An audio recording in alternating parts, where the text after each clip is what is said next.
さんもう少し前に来ています。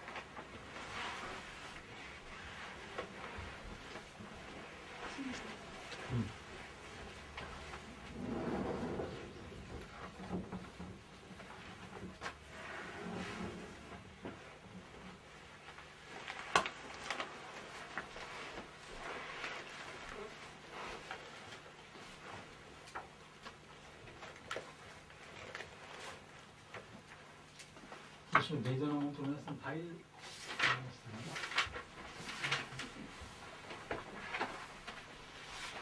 お母さん、お尻見せてください。3ページ。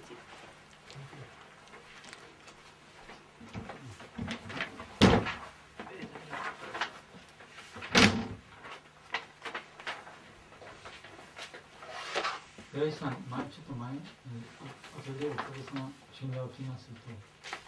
しょうがない。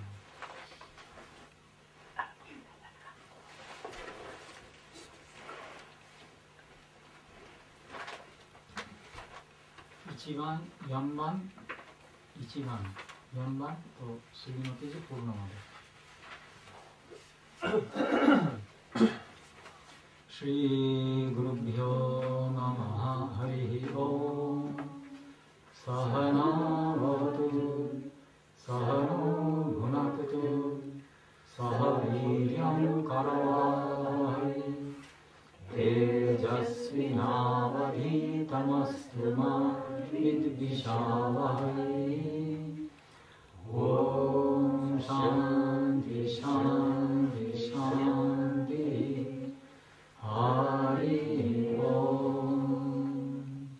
タッチャンヨラウリニマヘGātiṃ yajñāya Gātiṃ yajñapataye Devi swastirasthu nā Swastirmanushevyā Urdham jidāti veshajam Shamano yastu dhipade Shamjatushpade Om Shanti Shanti Shanti Hari Om Purnamada Purnamidam Purnam Purnamudachyate Purnasya Purnamadaya Purnameva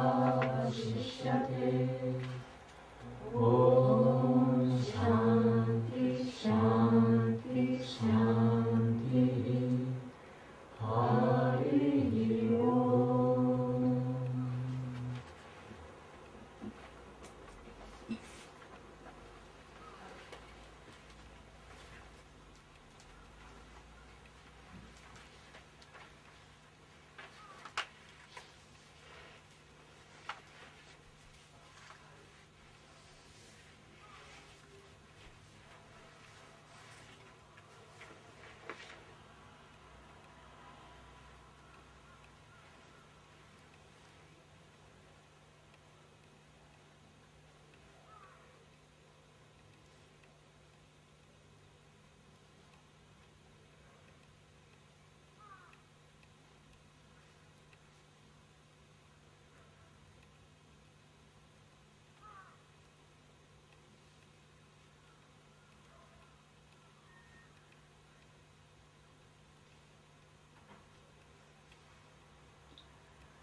Om Shanti Shanti Shanti Hari Om.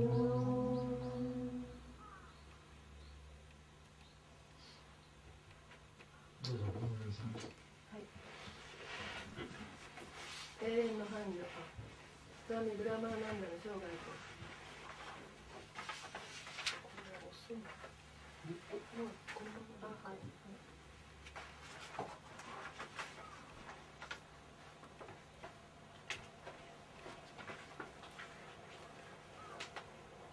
追憶スワミ・アンビカーナンダ。私の両親はシュリー・ラーマ・クリシュナの信者であってよくダクシネシュワルに彼を訪ねた。母は妊娠中にもし男の子が生まれたら主に捧げようと決意していた。主のご慈悲によって私がそこに生まれた男の子だったので、彼女は約束を守ろうと思った。生まれて数週間目のある日、私を一枚の上にくるんで学園室に連れて行った。父も一緒だった。シリー・ラーマクリシナはうっとりとした様子で一人立っていらっしゃるところだったが、両親の姿を見ると母に向かって「いや、何を持ってきてくれたのかね」とおっしゃった。母は私を死の足元に置いて「これを捧げ物として持ってまいりました」と答えた。シリー・ラーマクリシナはちょっとの間私をじっと見て「ああ、なんといういい子だ。これを私に捧げようというのか。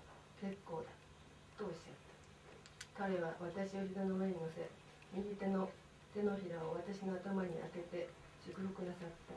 それから母の腕の中に返してよこし、今はお前が世話をしておやり、だがこれは私のものだということを忘れるな。やがて私に返してもらうからとおっしゃったという。後年、私がラーマクリシナ僧院に入った時には、母は他の誰よりも喜んだ。彼女はシリ・ラーマクリシナが私を迎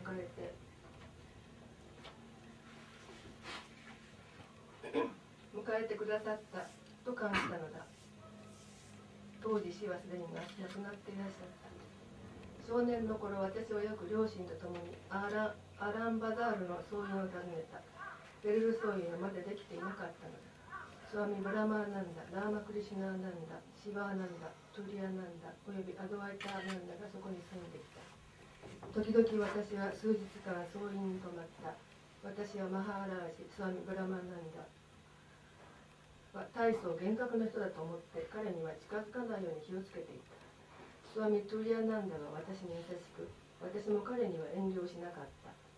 僧院に泊まるときはいつもスワミ・トゥリアナンダの部屋で眠った。彼はいつも真夜中に起き、私をも起こして共に瞑想をさせた。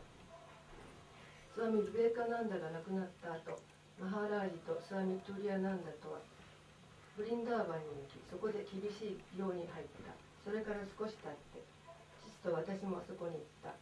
父がスワミたちを訪ねるときにはいつも私も同行した。私はスワミ・トゥリアナンダをよく知っていたので、大方の時間を彼のもとで過ごした。マハーラージは彼の部屋の隣室に滞在していた。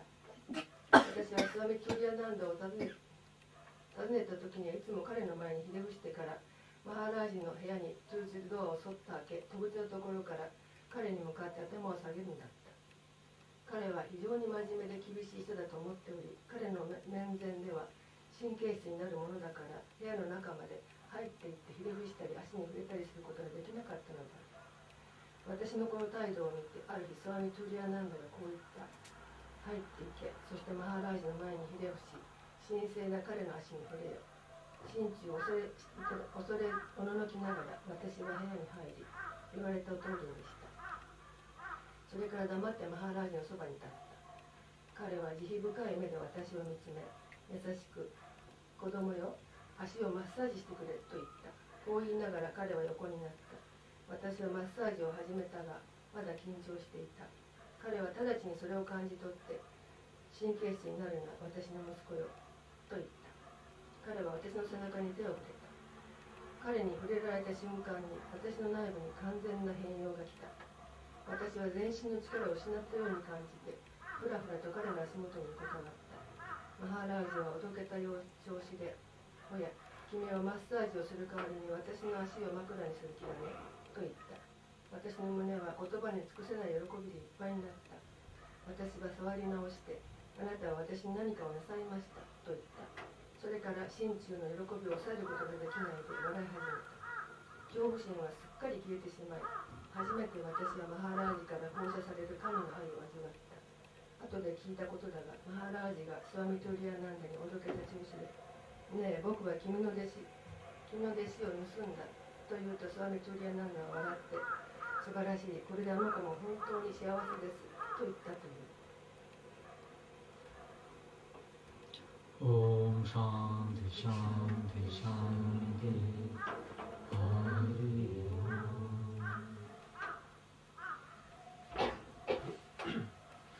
先生、もう少し前へ来ますか？後でもうちょっと死んだ残りの可能性ありますか？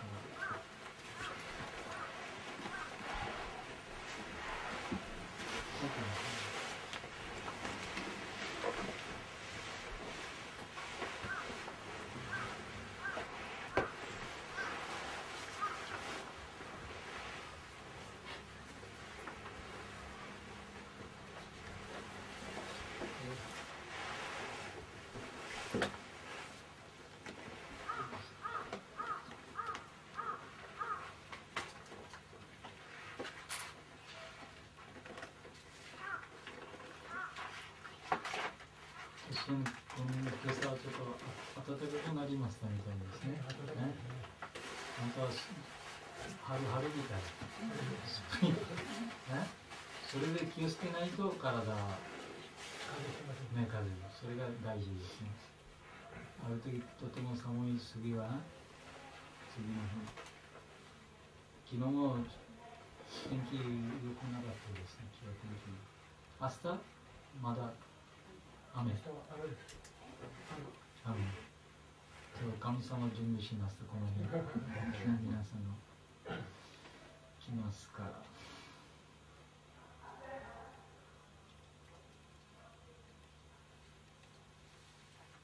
今日のプログラムと皆さん知ってますね。これ午前はこれ話あります。それからお昼ご飯、お下がり、その後2時半からインドの旅についてスライドショーあります。とても面白いと思います。皆さんぜひ見てください。これが2時半から。So, today our topic is Holy Company.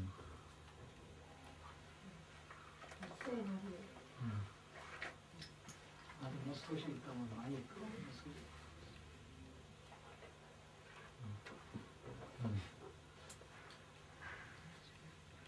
神聖な交わり。神聖な交わり。交わり。神聖な付き合いというか。もう何がもう一つ？カンパニー。仲間という感じ。ホリーコンパニー。聖なる仲間。聖なる仲間。仲間。何でしょう。一緒ですか。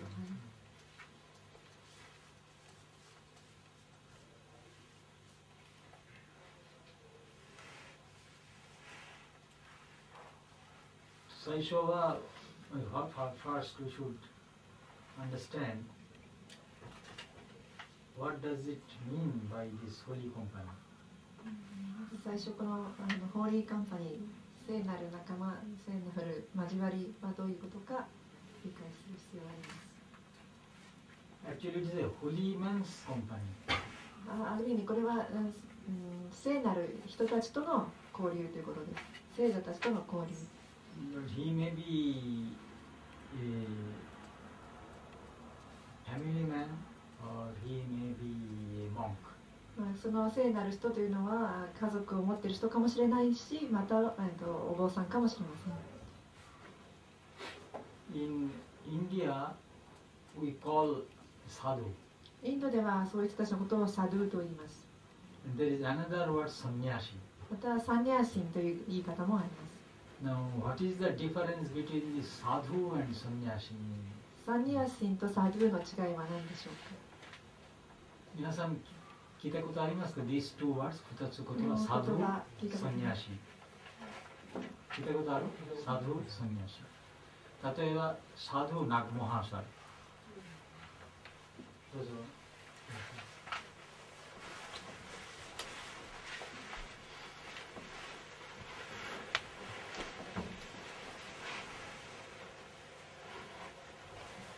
サドゥナグマンシャ。サドゥナグマンシャという。サドゥナグマンシャis household. 彼は家族を持っていました。Then again, there is 例えばベルモット。Sadhus live in ベルモット。ベルモットに住んでいるサドゥ。Very common. これはとても普通あります。This 言葉 this very common use. ベルモットで어नेकサドゥ。There are many sadhus in ベルモット。ベルモットにはサドゥがたくさんいるという言い方をよくします。両方サドゥ。Both are sadhu, sadhu.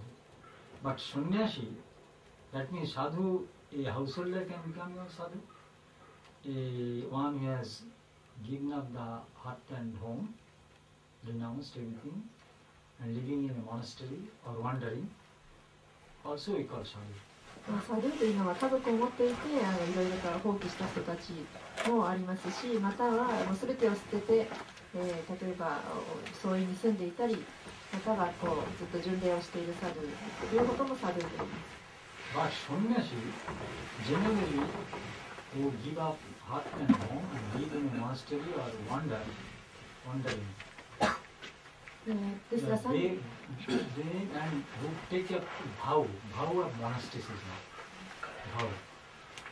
Such a person we call sannyasi. サンニャーシーというのは本当に家族もこう出家して完全に出家して家族と離れて、僧院に住むまたは巡礼するお坊さんもいますけれども、一応誓いを立てて、もう僧の道を進みますというその出家の誓いをした人をサンニャーシーと言います。Now this holy company means the company of a person who is holy. He may be a householder or he may be a monk. 今この今日のお話の、聖なる仲間たちということは、家族を持っているかもしれないけれども、または出家しているかもしれないですが、聖なる人だということです。But the broader meaning of holy company is not only that, the company of the devotee also is holy company. 広い意味ではこう何か信者の仲間のこともホーリーカンパニーというふうに言います。When the devotees they meet together and not talk of how is the food, how is the fashion, how is the business, how is the family, if they don't talk about that but talk of God, talk of love of God, they meditate together, they read together, then that is also a holy company. 信者の仲間同士がこうお互いに集って例えば家族のこととかビジネスのこととかいろいろな食べ物とかそういう世俗の話題をする時ではなくて仲間で一緒に神の愛を語り神について語り一緒に瞑想をしたり一緒に聖なる聖典を読むようなことをするときこの信者同士の集いも聖なる仲間になります。Then again if we talk with a monk, the same thing about the family matters only or about how the games or just politics, then also though the person is a monk with whom you are talking and the devotee is talking with a monk on this type of topics, then that is also not holy company. また例えば話をしている信者が話している相手がお坊さんであっても話題が家族のことや家族の問題いろいろなゲームそれからいろいろな政治のことだとかいった世俗の話題のことばかり話していれば相手はお坊さんであってもこれは聖なる仲間にはなりません。Important is what is the theme of discussion. 重要なのは話のテーマです。If the theme is spiritual, then it becomes a holy company. テーマが霊的なことであれば聖なる仲間になります。Or you may say, if the theme is not 一時的な有限な相対的な if it is not that, if it is 永遠 if it is 無限 if it is absolute, then we call it a holy company. また話のテーマが一時的なこと有限的なもの、そして相対的なものでなくて永遠の話、無限のこと絶対的な真理について話すときは、その聖なる仲間といることになります。For example, you know satsang in India, this word is very common, satsang. サットサンガという言葉はインドでとてもよく使われますが皆さん知ってますか？ When you go to ashram or a monastery, they call that now there will be satsang. アシュラムに行くとはい今サットサンガですというふうに使われます。This sat is actually also sadhu. So sadhu sangha, satsang same meaning. サットサンガサドゥ同じ意味です。That means that time will be devoted to spiritual program, spiritual discussion. つまりこのサットサンガというのは霊的なことのプログラムに、捧げた時間ということです。So for example, this one, we call it satsang. これはサットサンガです。Because the theme of the discussion is spiritual. 話の内容は霊的なことだからです。We should have clear idea of what is the difference between spiritual and secular. まあ霊的なこと、世俗的なことに関して何がそうであるか明確に知らなくてはいけません。何が？河合さん、はい、何がスピリチュアル、何がセクラル、何が違いますか？いや、言葉の通りで世俗的なことは。例えば世俗的は例えば何ですか？まあ、家庭のこととか、今おっしゃった政治のこととか、会社のこととか、あとはどうしてこれは世俗的ですか？全部生活につながってます。普段特に霊的なことは含まれてないんですね。大事は見方は大事です。本当は物はセクラル、本当はスピリチュアルではないです。何の見方で which will hurt from what angle、どの視点から見て違いは何かというその視点を言ってください。はい。これがポイントです。その部分をお話しして、自分の霊的と世俗の違いはどういう視点で見たら違いが、見方なことではいけないんですか？もっと細かく。例えば、for example, if you look upon the work just as work, then it becomes secular. But if you look upon work as worship, then it becomes spiritual. 仕事も単に仕事だけだとすると世俗になりますけど、仕事を例えば、礼拝と考えながらやるんですと霊的になります。Work the same です。言葉は同じなんですが、work is same, no change. 仕事の内容も同じ。Difference is in attitude. Difference in the この違い point は of view. その仕事に対する自分の態度、姿勢。すべて霊的なものに見たかあれば。霊的なこと。そうです。So everything, for example, the family members. If you see family members just as family members, related because of marriage or blood, then it becomes a secular relation. 家族だけ結婚してそして血縁関係があるということになるとただの世俗的なことになります。But if you see God in them, then that relationship becomes spiritual relationship. 家族のすべての皆様のメンバーに神がそれぞれだっていると考えれば有的になります。This is the difference. これが違い。So that means the thing does not change. 物は変わらないんですけれども、 Person does not change. 人も同じなんですが、 Work does not change. 仕事も同じ。What's the change in difference, change in attitude, change in point of view. 違った見方、違った姿勢で挑む。神に捧げる仕事だと思えば。そうです。これが then becomes spiritual. Why? Because spiritual means you see, you connect it with an entity which is eternal. つまり霊的なということは具体的に何かというと永遠なるものと常につながっているというそういうことです。Eternal, absolute, and infinite. 絶対的無限永遠。If you see the presence of this entity in relationship in work, then everything becomes spiritual. この現在この見方で仕事をすれば全てが聖なるものになります。And if you don't see that presence, then spiritual also becomes secular.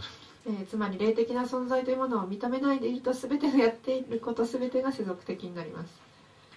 That way, if you look upon the temple as a place of business, then the temple becomes also secular. 例えばお寺が自分の仕事ビジネスの対象とみなせばお寺でさえも世俗的になります。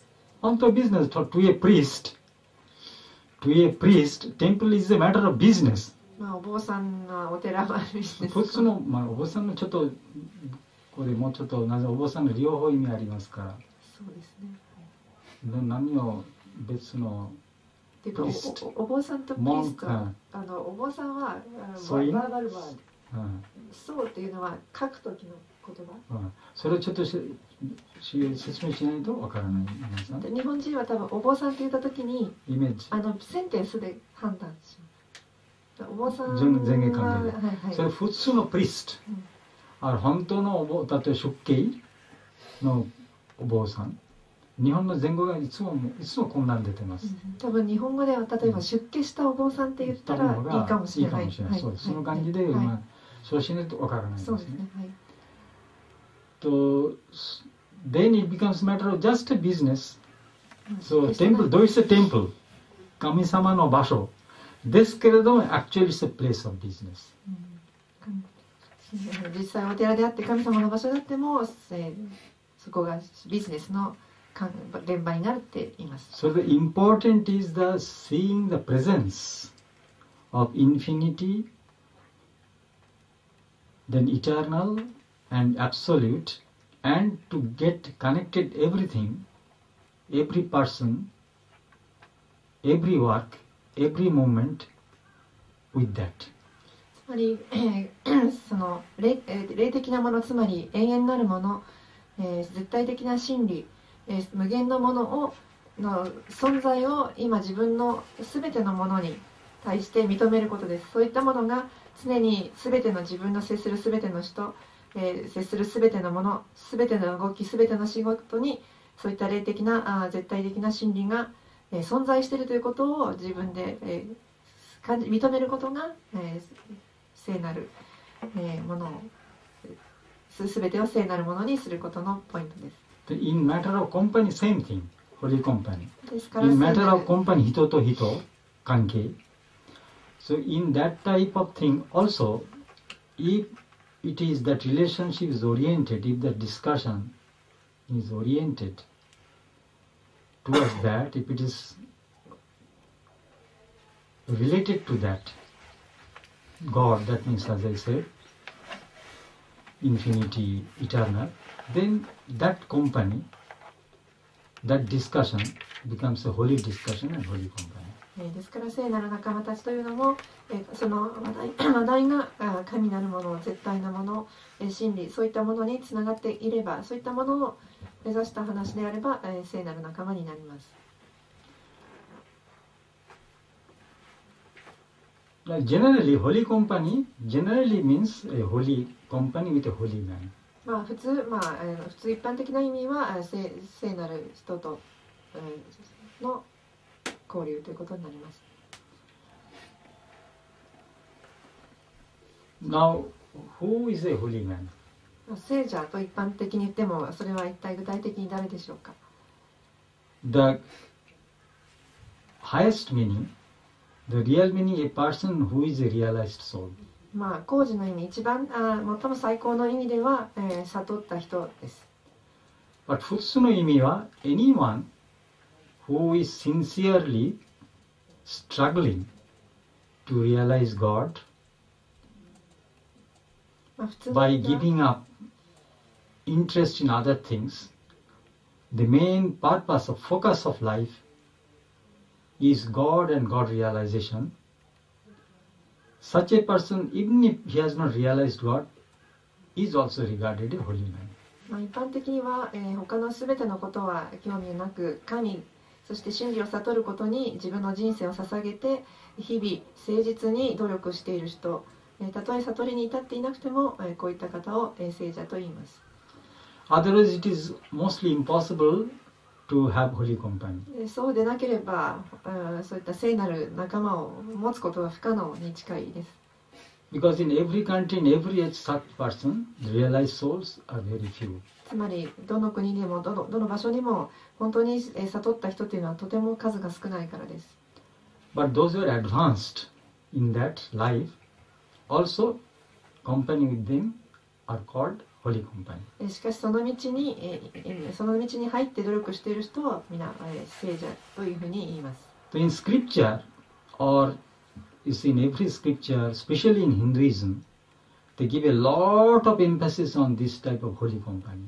特にヒンドゥー教の文献には、聖典にはこういった聖者たちの仲間、そういったことに関してたくさんの記録が残されています。If you read the Gospel of Sri Ramakrishna, or if you read other scriptures, or Brahmanandaji just Saki Saikyam Ayin Nahandiyo, Eternal, there are a lot you'll see the emphasis on the holy company. シュリー・ラーマ・クリシュナの福音や先ほど読みましたブラフマナンダ寺の永遠なる伴侶、こういったところに聖なる仲間たち、聖者たちの話がたくさん書かれています。Because by holy company, you first of all develop a taste for God. 聖者によって、自分のその神への、悟りのいろいろな、発展段階を試す、テストすることができるからです。清み。清みは始まります。清めが始まります。神様によりだんだん増えます。First of all it starts and then it develops. 神への興味がどんどん、発展していきます。I again tell you, God is the symbol of eternal and infinity. 神と今私が言っていることは、永遠なるものを、象徴的に神と言っています。Generally, people's focus is only on these things which are temporary and finite things. 普通一般的に人は一時的で、有限なものにばかり焦点を当てて生きています。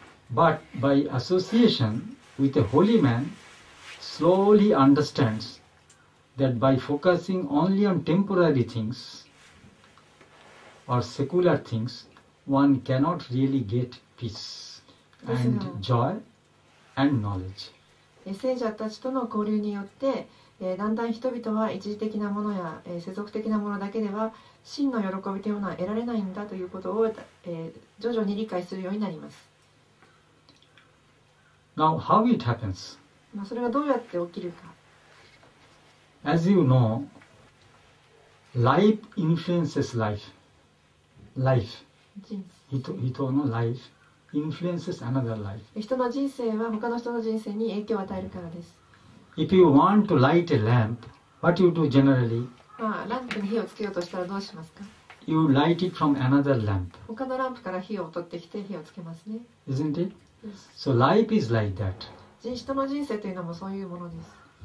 Now the holy man is like a lamp. 聖者というのはランプの灯火のような存在です。You light the lamp of your life from the lamp of a holy man. From the lamp of the holy life of a holy man. 聖者の火から明かりをいただいて自分の人生を明かりを灯します。Which is not possible by reading only books. つまり本を読んでいるだけでは絶対できないことです。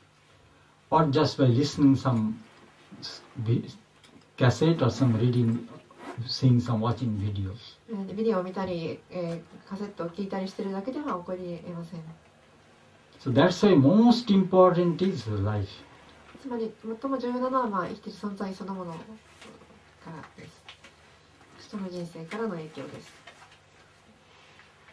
So the life, the spiritual sadhu, a holy man, is a demonstration of spiritual teachings. つまり聖者たちではサドゥという存在というのは霊的な人生をいかにあるべきかという、デモンストレーション、モデルだというふうに考えられます。But you should remember, no man, even the holy man, may have some defects. もちろん全ての聖者にが完璧ではなくて欠点もあります。それも覚えておかなくてはいけません。But without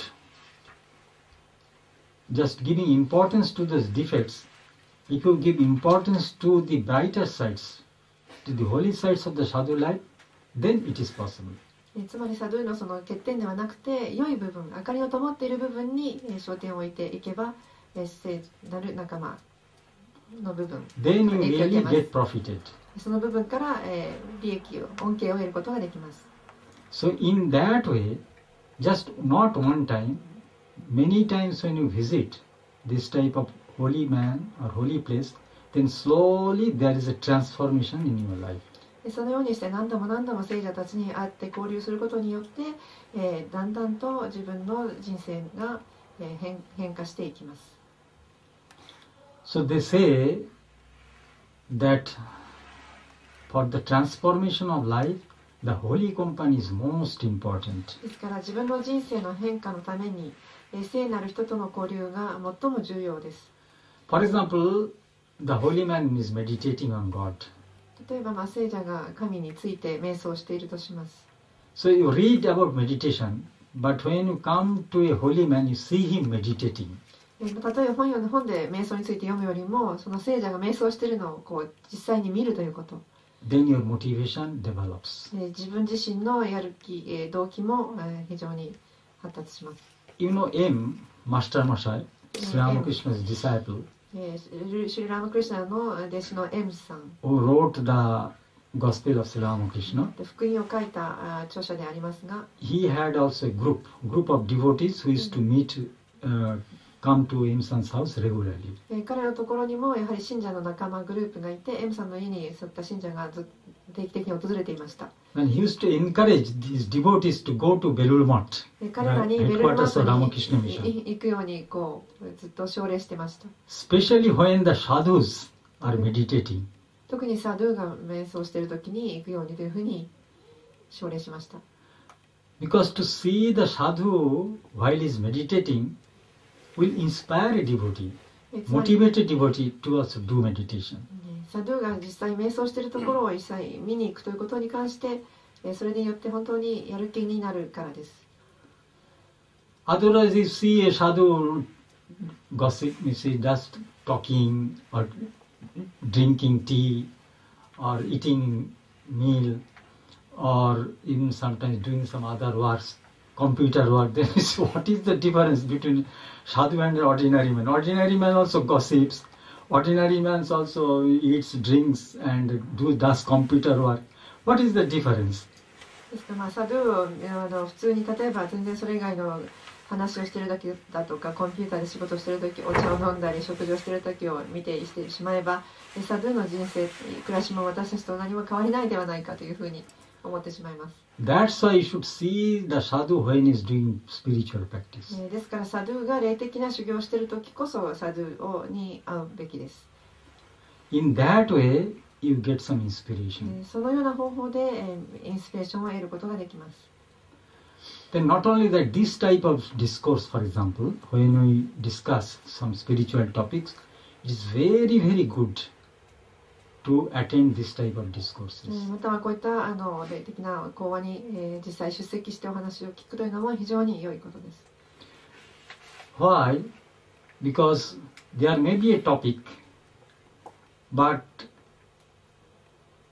when you listen to that topic again and again, this type of topics, then some impression, you get some ideas, confusions are cleared by listening to the discussion. こういった講話を聞くことによって、その講話はその時いろいろなトピックやテーマがあるかもしれませんが、何度も繰り返し聞くことによって、ある意味印象を自分の心の中に持っていくことができるからです。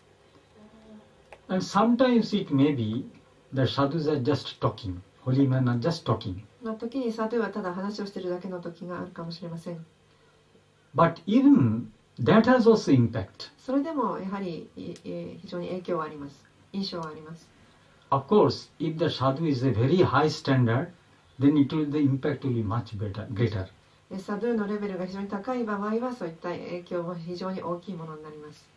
例えば、Swami Brahmanandaji. スワミブラフマナンダジー。 Sometimes he would make a lot of fun and chat with the devotees. 時に非常に楽しく信者と語り合います。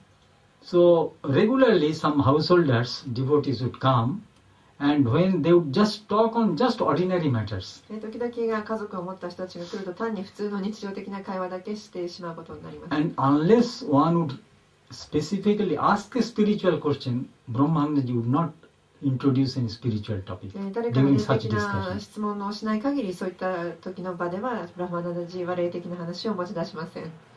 So generally it will be a lot of fun and laugh and all these things. 非常に楽しいこと、笑いなどがたくさんあります。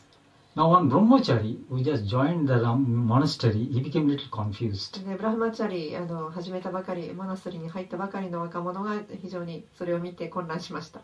Because it is expected that sadhus will always talk the spiritual subjects and the devotees will come and talk spiritual subjects. サドゥは霊的な話しかしないものだと思ってたからです。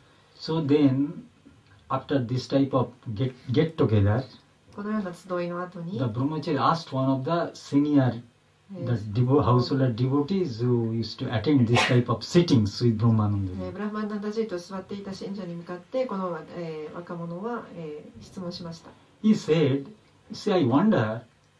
See, Brahmananda does not talk with you any spiritual matter, just ordinary things, and you laugh and laugh so much. Then what's the fun? He is after all a spiritual person, and you are a devotee, and there is no spiritual subject. Still, why do you come from Calcutta after taking a lot of trouble? Why do you come to him?" ですからその彼はこのように聞きました。ブラフマナンダジーは聖者なのにね、彼とずっと世俗的な話をしてたくさんこんなにたくさん笑って、彼は聖者なのになぜカルカッタからこんなにたくさん努力をしてやってきて霊的な質問何もしないんでしょうか。これ一体何なんでしょうと聞きました。His answer was very significant. その答えがとても重要な答えでした。He said, "You see, you are now a very young man. あなたは今とても若い方 You です do ね。 not know how much sufferings are there in householder's life. つまり過重者の生活にどんなに苦しみがあるかということはあなたはまだ理解していませんね。We have so much experiences of sufferings in our life. 我々はもうすでにたくさん苦しみました。 When we come to ブ Brahmanandaji, ラフマナンダジーに会った時には even if he does not talk of any spiritual subject, just by in company with him and talking to him, we all forget our sufferings. And our mind was full of peace and joy when we return. ただブラフマナンダジーに会うだけで彼とこういろいろな話をするだけで、私たちの苦しみが全てなくなるのです。彼に会うことが非常に私たちにとっての喜びになります。So this type of impact is there. そのような影響があるわけです。 So in that way, one has to be in company with a holy man and see him in different times, especially as I said during spiritual practice. ですからそのようにして聖なる方と交流して、特に霊的な修行をしているときに交流すべきです。 And another thing, また別の点が there あり are ます。 many holy men, unless you ask a spiritual question, they will not give any reply. またたくさんの聖者、特に自ら霊的な質問をしない限り決してその話をしないという聖者もいます。 So it is better if you meet a holy man to ask a spiritual question. ですから聖なる方に会った時には霊的な質問をする方が良いです。 For that you can possibly ask before others or you can ask privately. 人の前で聞いてもいいですし、一人で聞いても良いと思います。 For example, in our retreat, there is a question and answer session. 特にこのリトリートで質問、質疑応答の時間があ I ります。 think it's a good tradition because people can clear their doubts during this question and answer. 常にこの、質問、質疑応答時間を設けることは非常に良い習慣だと思います。 I go to different places, you see, for giving talks, and invariably there will be a question and answer session. 私はいろいろな講話にも行ってみますけれども、あまり質疑応答の時間が設けられていません。 And these are so interesting, so lively. 非常に面白いんですけれども、 I remember, so this year I had gone to Yamagata, 今回山形に行きました。 and there I met the children of Hoikuren. So there are two groups of there. One are baby Akachan, 0歳から3歳、5歳ぐらい。One they are just shogakko. So two types of children. So then when I met the shogakko, the children, those were there. So after my giving talk on Indian culture, I asked some questions. 小学生ぐらいの子どもたちにはインドに関してお話をした後にどうぞ質問してくださいと言いましたら、 Then one child asked how the Indian curry is. 一人の子供はインドカレーはどんなものですか、インドのカ What レーは type 何 of ですか、 spices you どんなスパイ use? スを使うんですかというような質問 But で、 interestingly, one child asked, why you became a monk? 一人の子供はなぜお坊さんになりましたかという質問を、 Still interesting, another asked, do you enjoy your monastic life? また別お坊さんの生活楽しいですかと言いまし So た。 I was so surprised to hear this type of question from a child. こういった質問を子供から聞くのはすごく驚きました。 Anyway, so this type of questions are very, I think, not only necessary, but also very effective. こういった質問は必要なだけではなくて大変効果的だということです。Not only that, you may have not this particular question, but I'm sorry, suppose another person is asking a question, and while the holy man is answering that question, maybe your doubt is also cleared. またこういった質疑応答の場にいれば自分が自ら質問しなくても他の人の質問とその答えを聞くことによって自分自身の中の疑問が解けていくということになります。Or just holy man not asking, replying to a particular question, but discussing in general. または聖者の人が特に答えをしてなくてもいろいろな話をしているときに But your doubt is cleared. その自分の疑問が解けるということ。You know, we are sending every day from Friday, Monday to Saturday message 私たちは月曜日から土曜日までいつもメッセージをメールマガジン。メールマガジンで出知ってますね。皆さんともらってる人もいますね。メールマガジン。Sometimes you feel, oh, this message is for me. 時々このメッセージこそは私に向けられたものだと私のために。感じる時もあります。You see, one day, Sri Ramakrishna was discussing about grace and self-effort in spiritual life. ある時ラーマクリシュナが神の恩寵と自分の努力について、霊的な努力に関して修行について話していました。Then, that means, is by just self-effort realization is possible or grace is necessary? つまり自分の努力だけで神を悟ることはできるのか、それとも神の恩寵が必ず必要なのかということです。話題は。Now there is a belief that okay, unless you see one can just by one's self-effort can realize God. 一つの考え方に、自分の努力だけで到達できるという信仰もあります。If we meditate in that way, if you meditate long time, then you just realize. 正しい方法で瞑想するという方法で神を悟ることができる。For example, Patanjali's Yoga Sutra. You know, there are techniques of meditation. So if one just meditate accordingly for a long time, then you realize. 正しい方法に沿って瞑想すれば神に到達できるという教えもあります。Then when this discussion was going on, then among the listeners there was Swami Turiyanandaji. この話が話題がされているときに、スワミ・トゥリヤーナンダジーがいました。Turiyanandaji had that type of belief. You know, Swami Turiyanandaji, later who became one of the direct disciples, monastery disciples of Sri Ramakrishna. It's a great spiritual personality. So he was thinking, he was that time practicing Vedanta. トゥリヤナンダジーはこの考えを持っていました。ベーダンタで自らの力で到達できる。彼は特に直弟子で、素晴らしい方ですが。He thought just by meditating on Brahman, by discriminating, he can realize Brahman. トゥリヤナンダジーの考え方はブラフマンに関してついて瞑想して識別の力によって神に到達できると信じていました。That means self-effort is enough. つまり自己努力だけで十分だということです。Provided one is very serious and sincere. 非常に真剣に行えば。Then Sri Ramakrishna sang a song, a beautiful song which has reference to Ramayana, the great epic of India, where it is said that unless there is grace of God, however one strive, one cannot realize God. そこにそういったところにラーマクリシュナがラーマヤナに基づいたある歌を歌いました。その歌の内容というのは、神の恩寵がない限り神を悟ることはできないという歌でした。With such a feeling, Sri Ramakrishna sang this song, and while singing, his tears are flowing. その歌を歌っている時にシュリラーマクリシュナの目から涙が流れてました。Then Turiyanandaji felt that this particular point was raised for him. つまりその時トゥリヤナンダジーは特にこの点こそが私に対して向けられたメッセージだというふうに感じました。That means Turiyanandaji thought that by self-effort only one can realize Brahman, but it is not true. つまりトゥリヤナンダジーは自分の自己努力だけで神を悟れるというふうに考えていましたが、それは本当ではないというふうに彼は思 The ったわけです。self-effort is important, but at the same time grace is very much important. もちろん自己努力は非常に重要ですけれども、神の恩寵も必要であるということです。So in this type of, as I say, why I give this example because while a holy man is discussing, in general, maybe some of your doubts become cleared by that.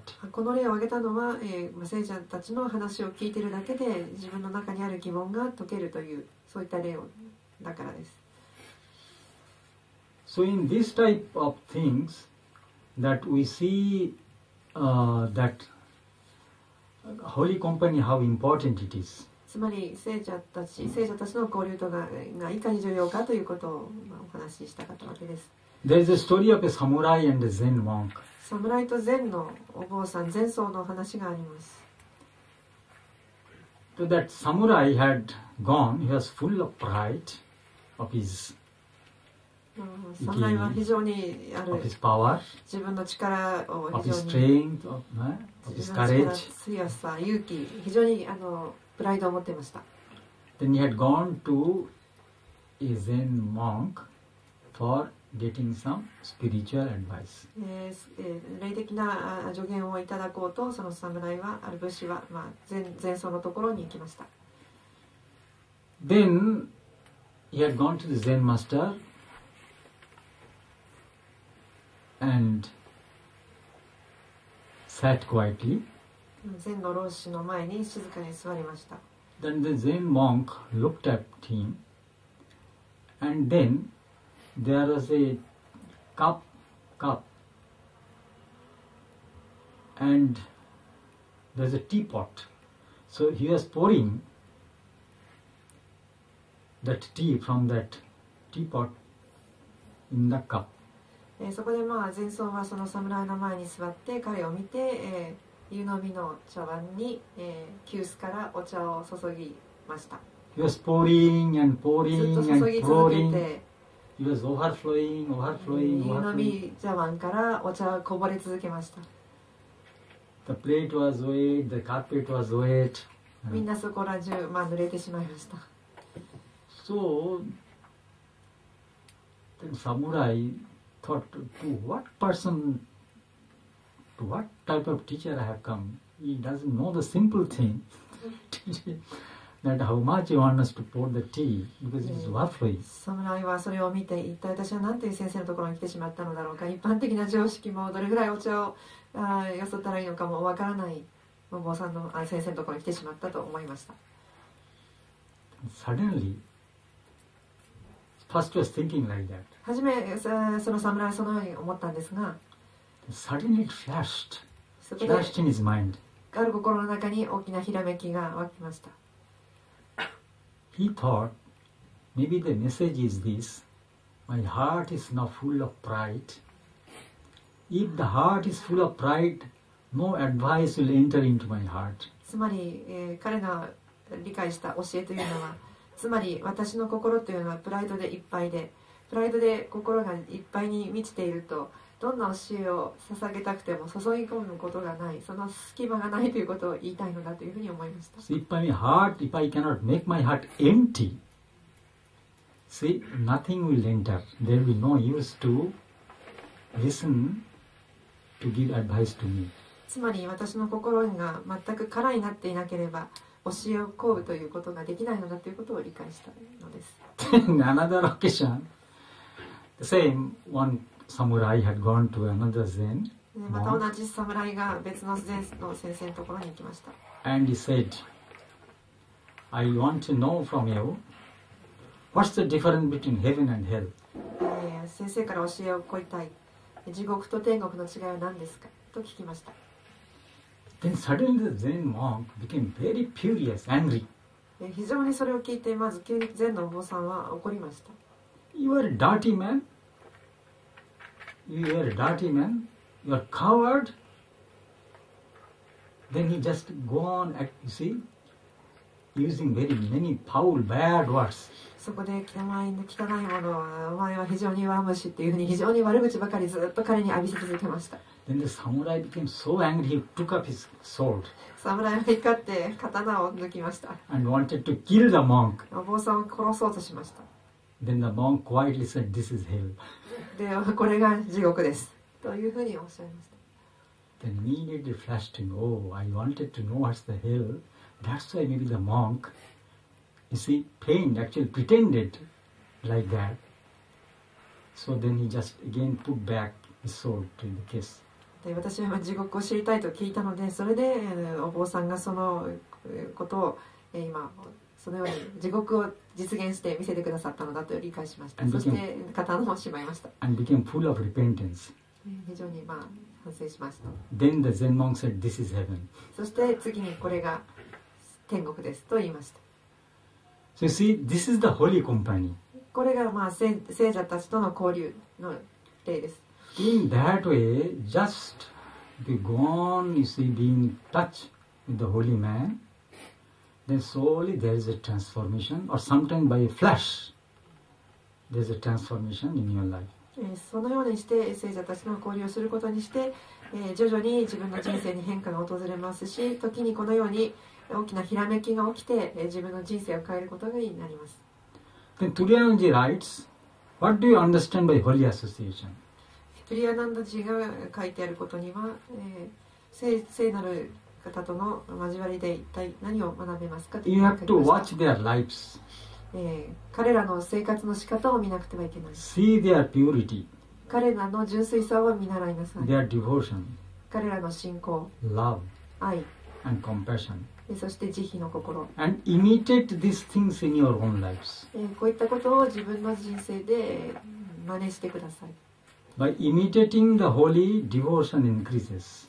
この真似をすることによって聖なる献身の心は増えていきます。 And the heart becomes purified. 心も浄化されていきます。 So the important thing is here, just I want to do the same, I want to change my life, I want to develop myself. This, without this type of attitude, it does not make any difference. However, even if you see many times if you visit a holy man. So this type of really this type of real hankering, without this type of hankering, you really cannot get any benefit from the holy company. つまり自分の彼らとの聖者からのとの交流によって、彼らを真似することによって、彼らを模範にすることによって自分の人生を向上させたい、自分の人生を良い方に変化させたいというそういった気持ちが、こういった必死な気持ちがなければ、何度いかにたくさんの聖者たちとの交流をしても、その交流から恩恵を得ることはできません。So it is said that, as you know, in India, the wandering monks, they smoke hemp. インドでは巡礼している回っているお坊さんたちは大麻を吸ってます。大麻を吸ってます。 Because one reason is this: it's sometimes very cold and they have not sufficient cloth. 一つの理由はとても寒くて十分な着物を持ってないからです。 Especially winter. 特に冬の間。 Then they smoke that, then becomes mixed their body. その大麻を吸うことによって体が温かくなります。 So some persons come to that holy man with the one purpose only, that they will also get some prasad from that hand smoking from the monk. 人はたった一つの目的でこういった聖者に近づいてくる人がいます。聖者に近づいて大麻のプラサードをいただくこと。So you understand, this type of holy company does not have. こういった交流は全然自分の霊的な発展に貢献しません。You think of this Ramakrishna in Dakshineshwar. ダクシネシュラのラームクリシュナ。 There are many temple staff. たくさんの寺院にはスタッフがいましたけれども。They met Sri Ramakrishna so many times. They say, watched Sri Ramakrishna, saw, met with Sri Ramakrishna, ラー talked マ to クリ Sri シュナ Ramakrishna. との直接の交流が非常に多くて、いろいろな、しょっちゅう彼に会い、彼ともいろいろ話も直接話すということもありました。 But none of them became a great devotee. でもこれほどラーマクリシュナに接してはいるのに、彼らの誰もが偉大なる聖者、弟子にはなり得ませんでした。 Because their idea was always secular. They never wanted to get any impact, inspiration from them. 彼らは霊的な印象、霊的な発展を望んでいなくて、いつも世俗的な部分でしか彼と接してなかったからです。 So in the same way, if one person comes to a devotee, comes to a holy man with the idea that I want to also develop a taste for spiritual life, I am to change myself in that by imitating the monk, then there is an effect of holy company. ですから聖なる方と交流する時というのはやはり自分の人生を向上させたい、そういったことに霊的な成長を望んで会えば恩恵を得ることができるということです。Then, as I said, the motivation of leading a spiritual life also grows. 霊的な生活を送ろうという動機も大きくなっていきます。Now, this type of association, the important thing is this, that this type of association you should carry with you when you go back home. こういった聖者たちの交流というものはずっと大切にして自分の生活にもそれを持ち帰るべきです。The memory of the Holy Company, memory of the Holy Discussion, you should carry with him when you go home. つまり家に帰ってもそういった講話で聞いたこと、学んだこと、そういったものは持ち帰るべきです。Otherwise, Sri Ramakrishna sometimes says that that hato, that means pigeon, pigeon. So they sometimes eat some pea. 鳩が豆を食べる。But that pea does not actually go inside the stomach. It is in the throat region only. 豆が胃まで届かなくて喉に引っかかってしまっている。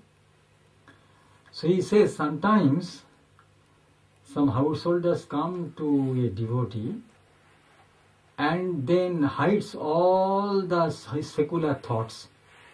And the moment he goes back home, he opens those bag of secular thoughts.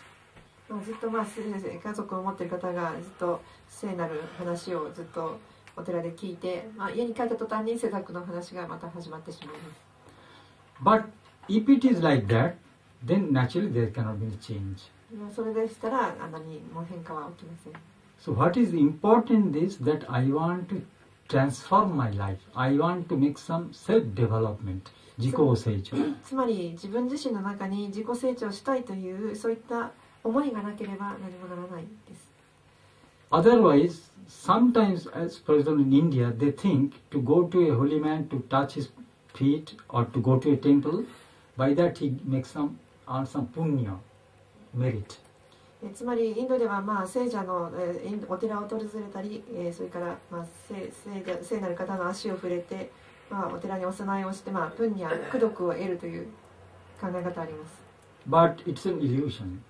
これはある意味幻惑です。It's a wrong thought. これは間違った考えです。Unless one tries to change one's life, wants to change one's life, then there cannot really impact on this type of things.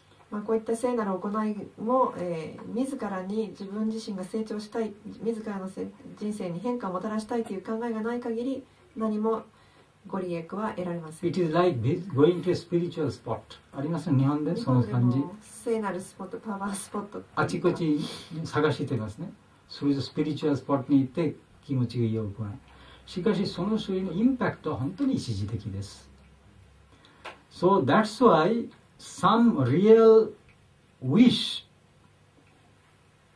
some real test for spiritual life, and some real wish to transform oneself is very important. つまり自分自身を変えたい、成長させたいという本当の切望がこそが一番重要です。If it is there, then holy company will be really beneficial. その願いを自分自身が持っていれば、そういった動機があれば、聖なる人との交流は非常に恩恵の深いものになります。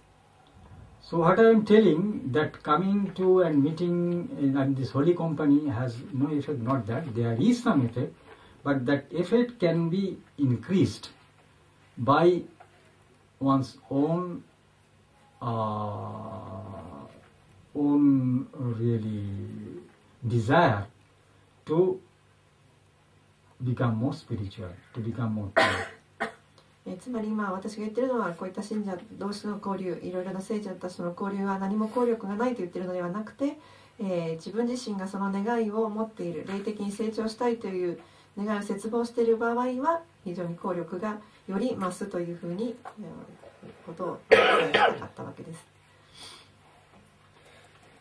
You know, often this point has been raised. You see, the devotees go to a monk, for example, Shankaraనంdaji. He was a great monk, he was a disciple of Swami Brahmanandaji. Later on he became a president. ある時シャンカラナンダジーの後にプレジデントにもなったアブラハマナンダジーの弟子なんですけれども、彼がこのようなことを挙げています。Then he was a type of serious, very serious monk. 彼は大変深刻な真剣なタイプのお坊様でした。 And very grave. 非常にあまり話さない。話があまり黙って Serious type of person, grave. 非常に真面目なタイプの方でした。 But spiritually very highly elevated. 非常に霊的には非常に高い方でした。So one devotee asked him, he took the courage to ask him a question, Maharaj, please, because he knew that he was a great monk. ある信者が非常に勇気を持って偉大な方なので質問をしました。Then he asked, Maharaj, will you please give me some advice? 私に何か助言をお願いしますと彼は聞きました。 Then what he said, the thing is this, you have read so many things, spiritual things, you have listened so many spiritual advices. What more spiritual advice you need? 彼の答えはこうでした。あなたはすでにたくさんの聖なる本、聖典を読みました。もうすでに聖なる話をたくさん聞きました。これ以上あなたは助言何が必要なのですか？ So the advice is that you try to follow the advices which you have already heard. つまりすでに知っているアドバイスを実行してくださいというのが彼へのアドバイスでした。Because that is also sometimes another problem. Some devotees go to many holy men. で探してます。Where is the holy man? Where is the holy man? Then why? Because he wants some spiritual questions. He has some spiritual questions. こういったある信者もいます。こういった問題点もあります。たくさんの信者先生を探していろんなところにたくさんの信者に会いに行く。そして質問をします。But there is no spiritual development in such devotees. そういった信者には全然霊的な成長がありません。Why? The reason? What's the reason? The one reason is this: if you listen from so many holy men, then you are confused. まずあまりにもたくさんの聖者にアドバイスを求めて、自分自身が混乱してしまっています。That is also another defect of reading too many holy books. 同じように spiritual books. あまりにもスピリチュアルな本を読みすぎるというのも同じ混乱をもたらします。Unless you become selective. よく自分で選んで読まない限り。So one reason is this: too much listening to spiritual advices makes you confused. つまりあまりにもたくさんの種類の霊的なアドバイスを求めすぎて、聞きすぎて混乱する。Another thing, and maybe greater problem is, それよりまた大きな問 just 題 by は、 listening to spiritual advices, you cannot become spiritual. つまり聞いただけでは霊的な成長は何も遂げられないということです。For that, you need at least some practice. これを達成するにはやはり実践が必要ということです。So I have seen in my experience, sometimes some persons come, お客様来て、いろいろディスカッションした、いろいろ質問があります。私自身も経験ありますが、お客様が来ていろいろ質問を私にします。Then I ask, have you before gone to any other religious group? で別の、霊的な集まりに行ったことありますかと聞きました。Or read some other books? 他の本を読んだことありますか？ Then they say, yes, I had gone to TM, Transcendental Meditation. TM 瞑想に行きましたとか。 Then you had gone to Sai Baba. サイババのところに行きましたとか。 Then you had gone to some, you see, Yogananda Paramahansa's civilization. ヨガナンダのところ So に I 行きまし said, た。 oh, so you have gone everywhere and read everything. Then what do you expect from Vedanta? もうすでにあなたはいろんな先生のところに教えをこういろいろ聞いているのに、ベダンタから今度は何を期待してますかと聞きました。So that means some type of people, everyone, some are really serious, they want to know and they want to come to a conclusion. which is good for him. ある時いろいろ勉強してどれが正しいのかという結論を出したいために来るようなそういった人もいます。 If that is the motive, okay, that's good. それが動機であれば非常に良いんですが、 But some thinking is that just they go on traveling here and there and think by doing that, listening to spiritual advices, attending several programs of many groups, they think just by that, without doing any spiritual practice himself, he will become spiritual. That is a wrong thinking. そういったのではなくて、ただいろいろなところに顔を出していろんなところにお参りをして、そういった出席をしているだけということ、それだけでは何も霊的な成長を遂げられないということです。 So here the emphasis is that you should try to practice yourself what you have heard from a holy person. で聖なる方から教えを得たもの、それを実際自分の生活で実践するということ、その部分が一番強調したいことです。 Then another thing is this, that by seeing a holy man, you know what is love for all. 聖者に会うことによって全てのものを愛するということを理解できると思います。 What is selfless service? そして利己主義的ではないサービスの仕方、お世話の仕方を学べるはずです。 Swamiji emphasized this point in when he was discussing Holy Company, Swami Vivekananda. スワミ・ビベカナンダは、聖なる聖者たちとの交流という点でこのことを一番強調しました。 He said that from Sadhu Sangha, Swami Vivekananda used to say, from Sadhu Sangha, Holy Company, come the words of God discussion.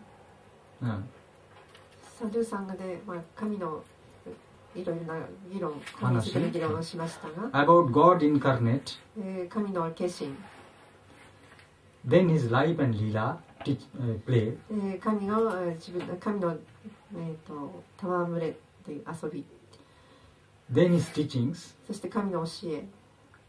So first of all, Holy Company, you see, tells you about all these things, about God or the incarnation of God and the play and all these things. 神の、聖なる仲間ということで、これらのことを話しました。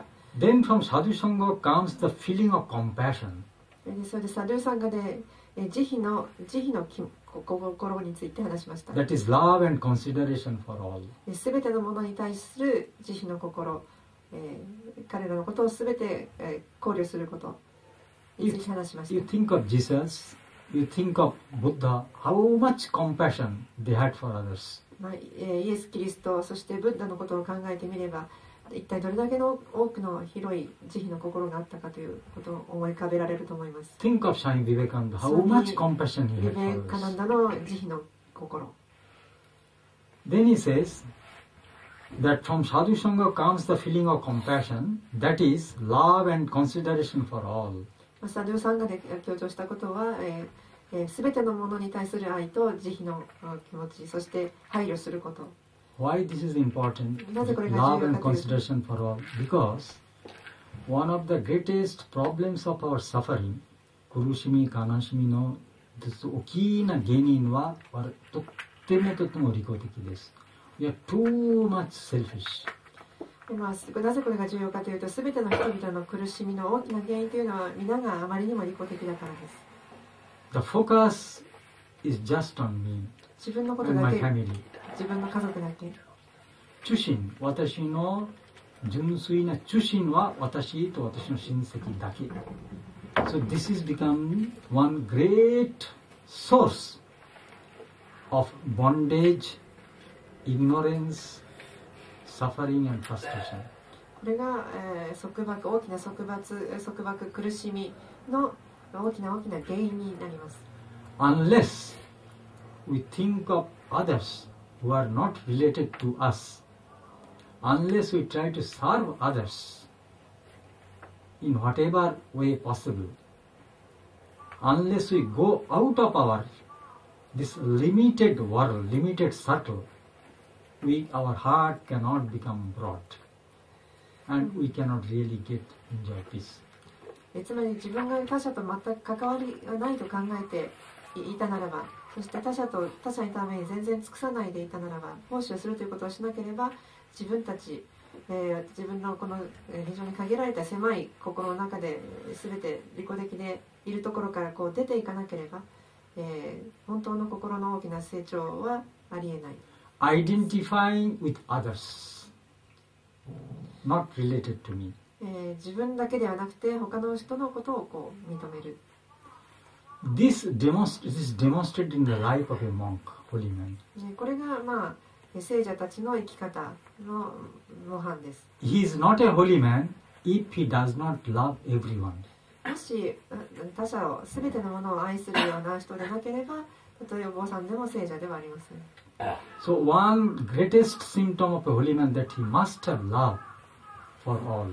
聖なる人の大きな象徴というか証拠というかは、全ての他人を愛するという姿勢の持っている人です。That love must not be confined to his only own congregation, own group. It must go beyond that. 愛というのは自分の信者だとか自分のグループだけではなくて、全てのものに対する愛でなければいけません。So the same thing as we saw in the life of Jesus, in the life of Buddha, in the life of Swami Vivekananda. イエス・キリスト、ブッダ、スワミ・ビベーカナンダに同じものを見ることができます。That's why you are following the Ramakrishna mission, is doing service irrespective of caste and creed and religion. ですからラーマクリシュナミッションの奉仕というのはカーストだとか人種だとか宗教など全く関係なく奉仕しています。But it is not true with every religious group.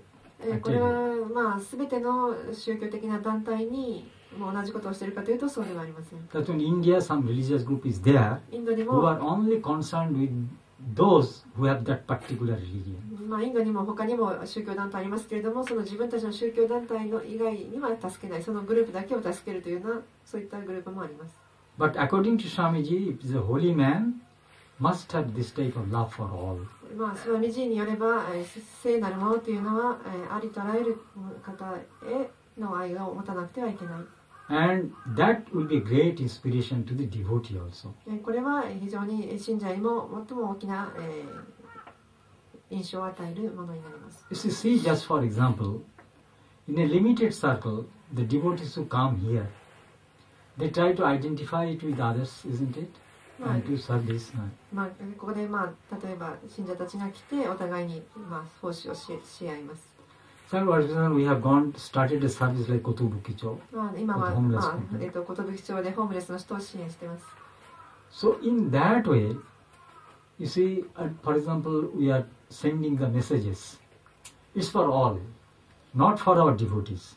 これによって私たちだけではなくて、この小さな狭い世界ではなくて、他の人へも、のことを配慮していますというメッセージを出していることになります。The idea is this, as I said, to become self-centered, egotism, selfishness to unselfishness. つまり自己中心的なのではなくて、非利己的になるようにというそういった考えから By identify himself with others. 自分自身は他者のことを自分のことのように考えられる。Thinking the same God who is in me also in others. 私の中にもいる神と同じ神が他者にもいるというふうに考えます。This will help not only spiritual life, but it will help him to get some joy and mental peace. これは霊的な成長に貢献するだけではなくて、彼自身の喜びにもなります。心の平安となります。Then Swamiji again says, from the holy company comes the feeling of humility. この聖者との交流によって人道的になります。That God is so great, I am so little. 神は非常に偉大、私は大変小さい。Lastly comes the spirit of doing good to others. そして最後に霊的に他の人に対して良いことをする。The source of all is sadhu sangha. サッドサンガの精神というのは、It is from sadhu sangha that the first spiritual awakening takes place. サドゥサンガによって最初の霊的なことが実践される。You see, that is how true it is. 本当にこれが真理であるということがわかると思います。You know, one person, his name Sramakrishna had a devotee whose name was Atharva. He was a very high government officer. 政府の非常に高い役人だった方が一人ラーマクリシュナの弟子の方でいました。Now, when he came to Ramakrishna, ラマクリシュナのところにその、役人の方が来た時に、he compared Ramakrishna with another spiritual person. ラマクリシュナと他の聖者を比較しました。Now, it was said that spiritual person is highly spiritually elevated, and other of this devotee saw him in trance, in samadhi, in stage of samadhi. この彼はその聖者は非常に高い、霊的に高い方で、また、何かこうnot seja, just a spiritual person. 霊的な方が、トランスフォームして、トランス like samadhi. サマディのトランス状態にあるのは見ました。But his face was full of pain. でもその顔は非常に苦しみに満ちていた。Very painful, you see. 非常に辛そうな、苦しそうな表情をしていたという。Then, when he came to Sri Ramakrishna, when Sri Ramakrishna entered into samadhi, the face was full of bliss. ですが、ラーマクリシュナがトランスの状態、サマーディに入っている時はいつも非常に喜びに満ちた顔をしています。Because his confusion was, God is full of bliss. How in communion, by commune with God, samadhi is like that. How one's face can be so full of pain? 神というのは喜びであって、絶対的に喜びであって、神との通信をしている時には、サマーディというのはそういうことなんですけれども、神とつながっている時というのは喜びに満ちているわけです。ですが、どうして、そんな苦しみの顔なんでしょう。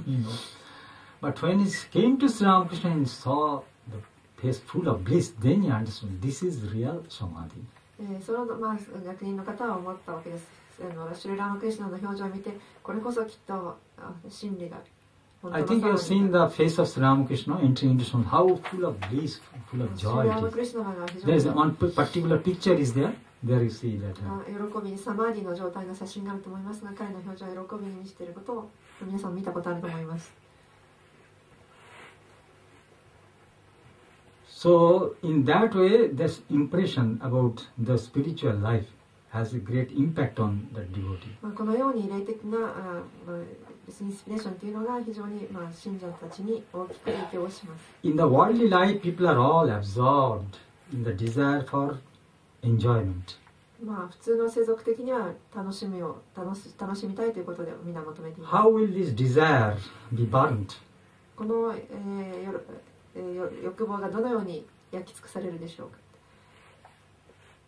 Some heat is necessary first. 最初に、これを焼き尽くす熱が必要です。To dry up the mind. 心を空にして。Soaked with thoughts of enjoyment. Soaked means wet. 濡れた。欲望をまず濡らします。で、いろいろ楽しみ、世俗的な楽しみの欲望で濡れたみたいな。欲望で濡れています。So how to make it dry? これを一体どうやって乾かすことができるでしょうか。The sadhu gives you that heat. サドゥがその熱をくれます。That means the motivation. The important thing is, as I told you before, the most important thing is the motivation. What for? That if we don't change our focus from a secular thing, from a non-eternal, from a temporary thing to a permanent thing, to an eternal thing, it is difficult to get peace and joy and wisdom. つまりその動機はサドゥがくれる。初めから言いましたけれども、本当にその気にならなければその気になるということが重要であって、自分の人生の焦点を世俗のものから世俗でないものに変えるというその本当にその決意がなければ何も起きません。Because otherwise you don't see this type of demonstration anywhere else. 他にこの模範のなるものは他に見られません。For India, in Japan also, for many years, you see, this type of leading a spiritual life, demonstrating a spiritual life, was made in the life of the monks. やはりインドでも日本でもこういった霊的な生活の模範というものは何年もの間やはりお坊さんたち僧によって示されてきました。You should make a clear difference between a priest and a monk. 出家したお坊さんと普通のお坊さんをよく分けてみてください。The priest in every country there who does some ritual. つまり司祭というかいろいろ儀式をする司祭はどこの国にもいます。But they have their own family life. でもこの司祭は別に出家してなくてもよくて家族がいます。Though their profession is God-oriented, God-centric, つまり but actually they have just an ordinary human being, ordinary householder. 職業的に神のことを司ることを仕事生計の手段にはしてはいるけれども普通に家族の生活をしています。But to lead a life which is God-centric, which is just lived for realizing, for love of God, for realizing God, that was demonstrated so many years in so many countries by the monks only. つまり神のことだけを人生の目的にして神を悟ることだけを人生の第一にして他のことを全て諦めた生活の模範というものはどこの国でも出家した僧だけによって示されてきました。 The same in Christian tradition, Buddhist tradition, 宗 then 教 Hindu の tradition. 違いを問わず全部同じです。キリスト教も仏教も。So this type of this institution of monasticism, これが出家したお坊さんがいる、僧院、それが僧院のシステムそのものです。 that served a great purpose to the society. これは社会に非常に偉大な目的を持って貢献しています。 That's why, though the monks would not do anything before, it was the responsibility of the society to serve those monks, to maintain those つ monks. まりこういった存在を社会に置いておくということを、持ちたいがためにこの社会がその僧院制度をいろいろな寄付によって存在を可能にしているわけです。 Because these monks, holy men, they serve such a great purpose, the spiritual service, which is so important for the mental peace and joy for the householders, which is not available anywhere else, or we cannot purchase by money. こういった出家した僧によるそのお坊さんたちでこの僧院こそがやはり世俗の家族の人たちが得られない霊的な心の平安、そういった霊的なサービスというものを社会一般人に提供しているために、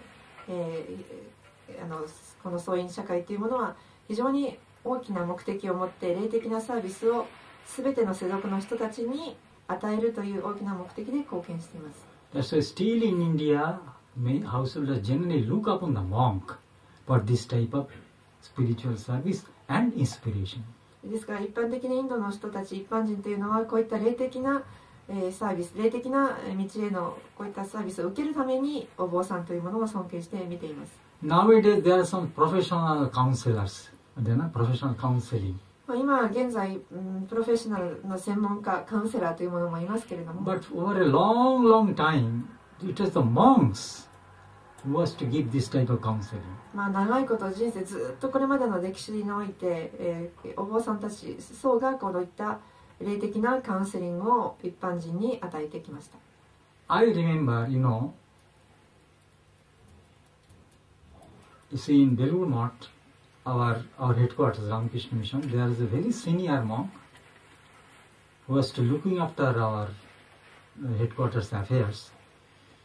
Just headquarters affairs. 私が今覚えていることがありますけれども、ベルールマートである年配のお坊さんがありまして、本部でのいろいろなことを面倒を見ている方がいました。 Just headquarters, different type programs and this type of devotees. 本部でのいろいろなことだけを担当している。He was a very senior monk and a disciple of Holy Mother. ホーリーマザーの直弟子でした。 His name was Swami Abhayanandaji. スワミ・オバヤナンダジーと言います。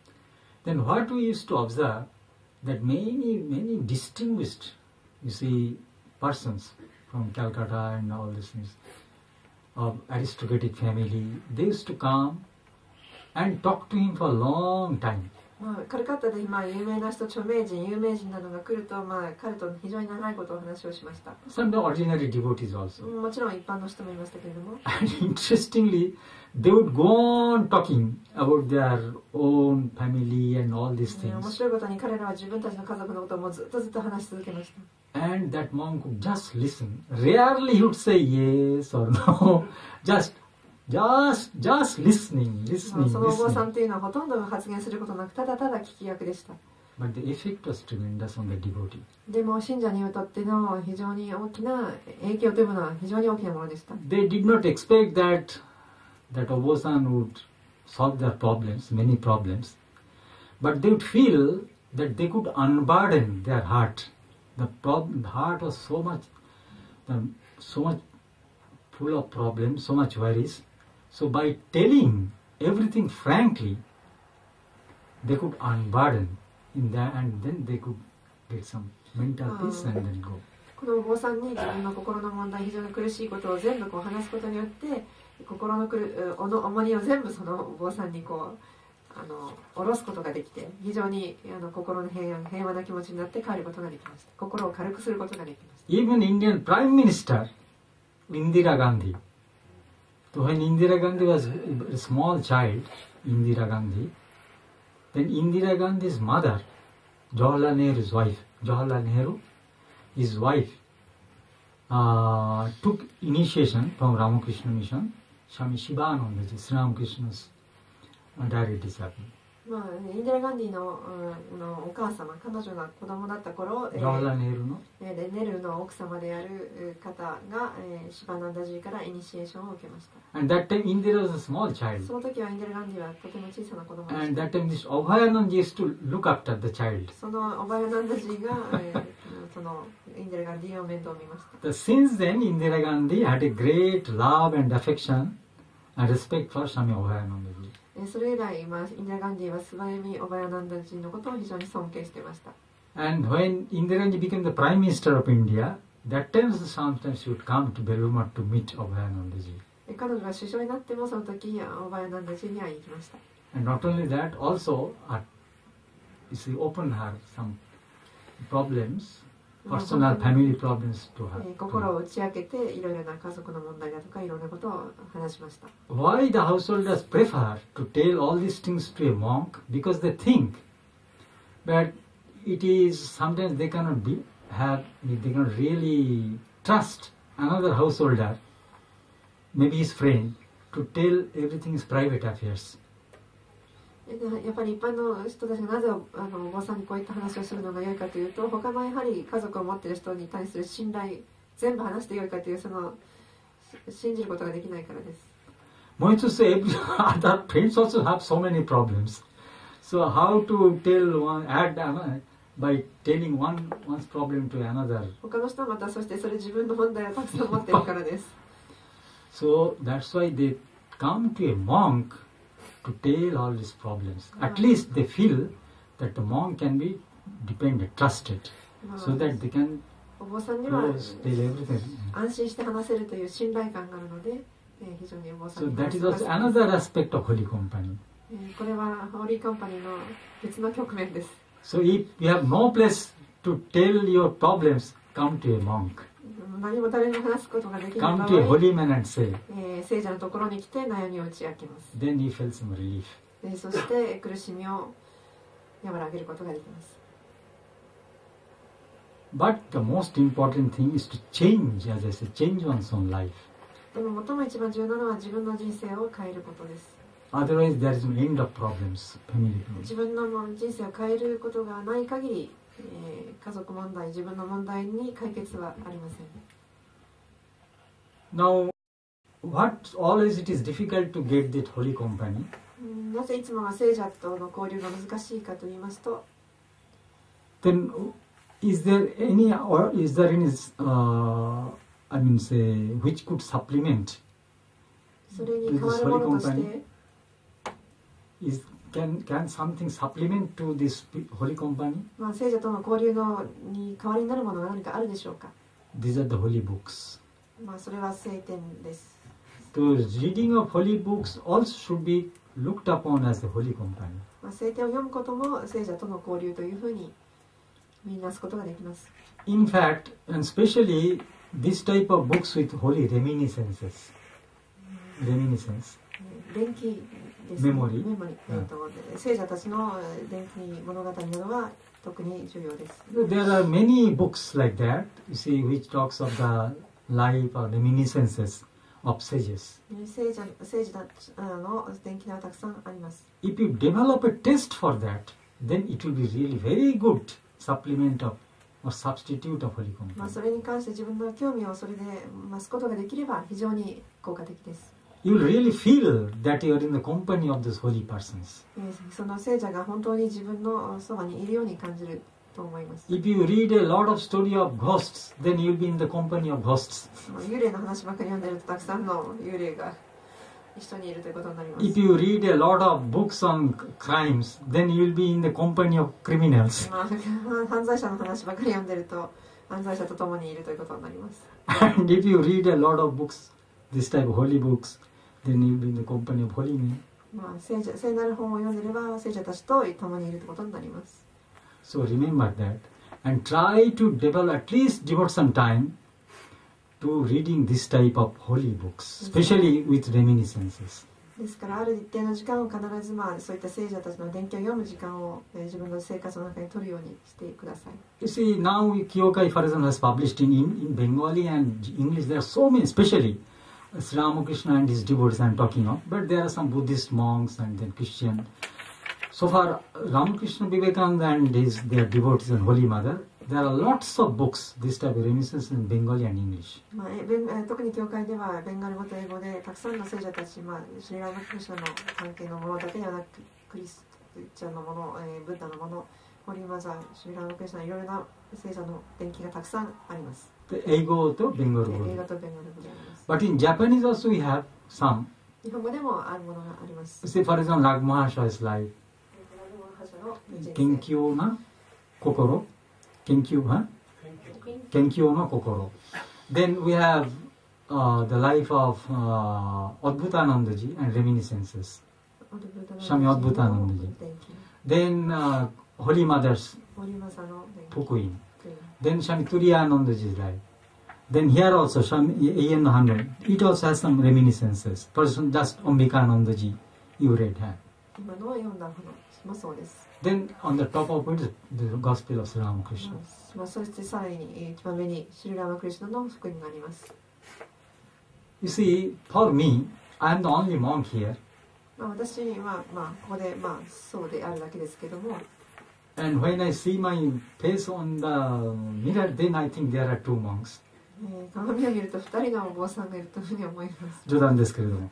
しかし、when I read this type of books, and I feel really I'm in the company of those great こういった本を読むと、こういった偉大なる僧たちが私のと共にいるということを感じます。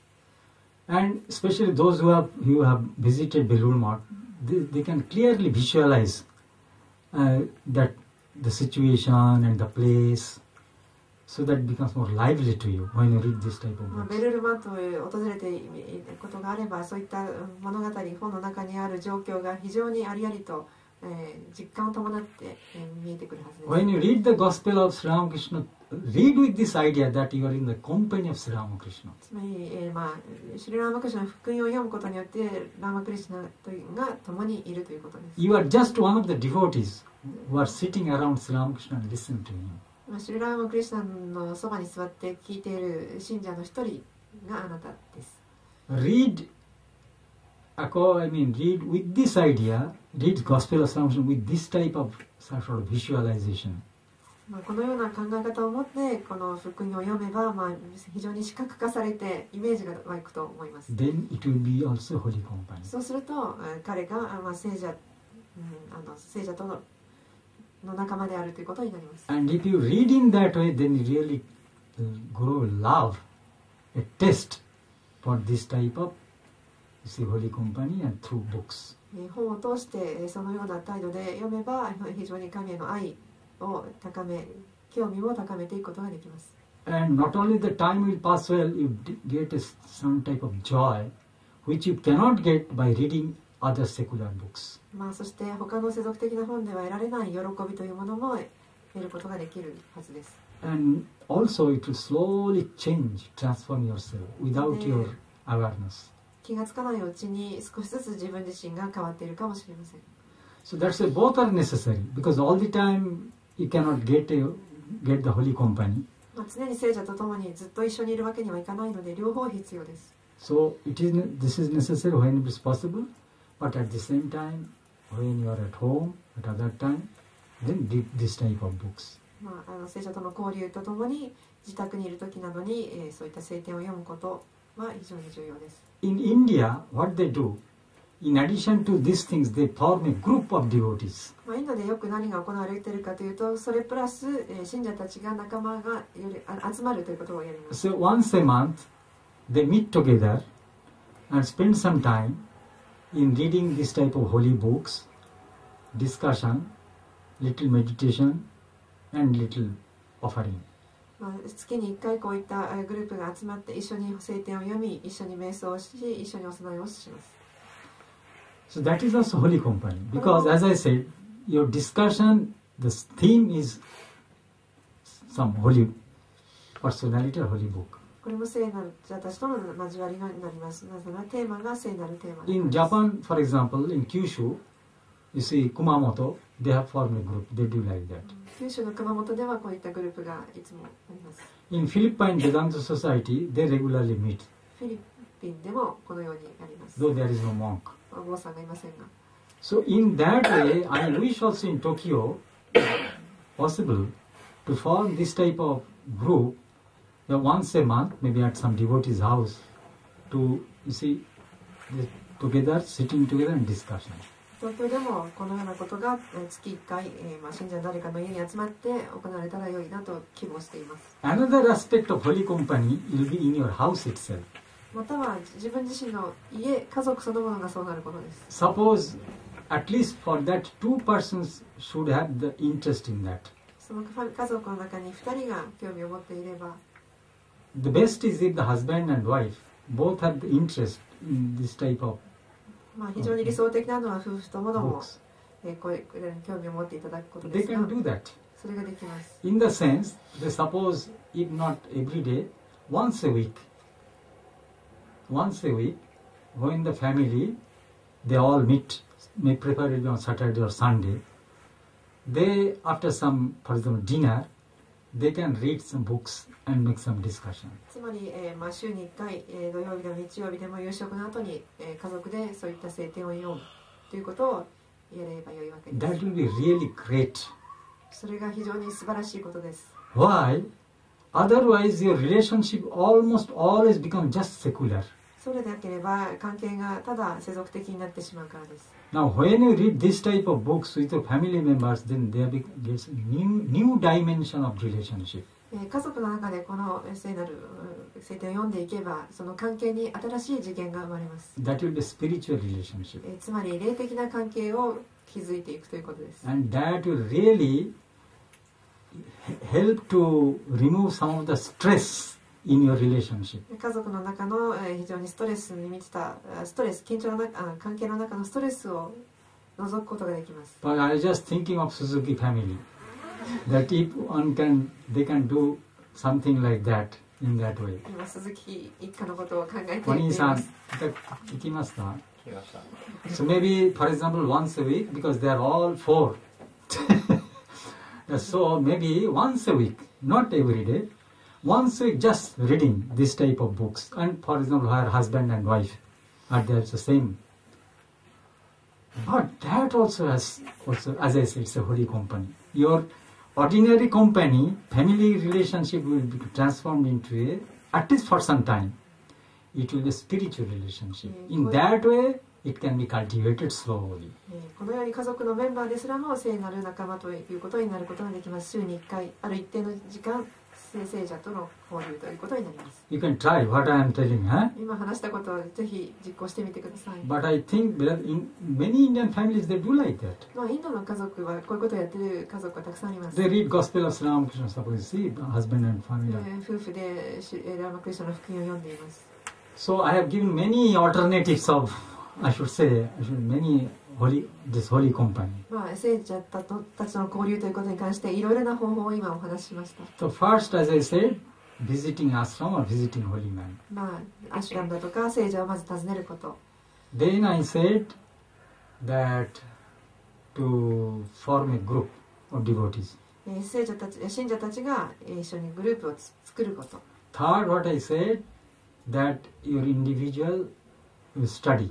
個人的に皆さん勉強すること。Holy books. 聖典を勉強すること。And the fourth, that with some family members. 家族自身が聖者たちの仲間というふうになれるようにすること。In that way, slowly our test, because now our test, almost our whole focus is directed to only secular things. In that way, there will be slowly a transformation. Because suddenly you cannot expect that one will become spiritual. In that way, slowly you can advance in spiritual life and develop a taste for God, or as I say, some eternal and infinite entity. このようにして徐々に、神に、そして永遠なるものに対する興味が、どんどん増していくことができるはずです。急には無理です。そして、普段は世俗的なことばかりに興味がいくので、だんだんとその、自分たちの人生に永遠なるものに対する興味というものを増やしていくことができるはずです。And then, along with that, do some practice. で、これとともに実践し。Thus, we become more pure, we become more spiritual, we become more peaceful and joyful. これによってより私たちは純粋になり、より喜びを増し、心に平安が満ちていきます。Okay、ありがとうございました。皆様。それでちょっと発表ありますね、少し。一つは、これ、皆さんちょっと聞いてください。一つ発表は24がクリスマスイブあります。その日、お休みの日ですね。これ本当は特別。お休みの日、日本の。そして24、24、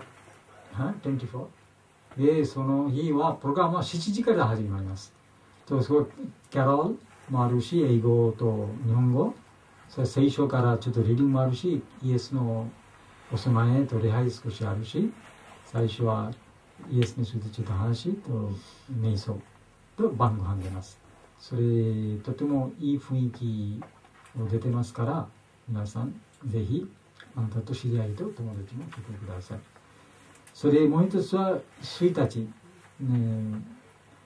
1st January next year の来年、それで我々いつもは教会の祭壇の中にちょっといろいろ祈って聖典から勉強してお昼ご飯を食べて、それから歩いてこれ大仏行きます。巡礼みたい。それ大仏、それからその後一つ鎌倉のキリスト教の教会に入って祈って最後に八幡宮まで行きます。皆さんよければそれを参加してください。それは1月の第3日曜日、ホリマダのこれ礼拝あります。ホリマダの礼拝と祭り、ね、1月の第3日曜日、それも11時から始まります。どうぞ皆さんそれも参加してください。もう一つはこれ教会のこれ今日はさっき言いますね、インドの旅についてスライドあります。アネックス2時半から。それで一つは、もう一つは我々一緒にずっと住んでてます。道尾鈴木さん。今ちょっと体良くない。入院ですから、皆さんの道尾鈴木さんのお大事にのために祈りましょう。それです。皆さんありがとうございました。どうぞお下がり。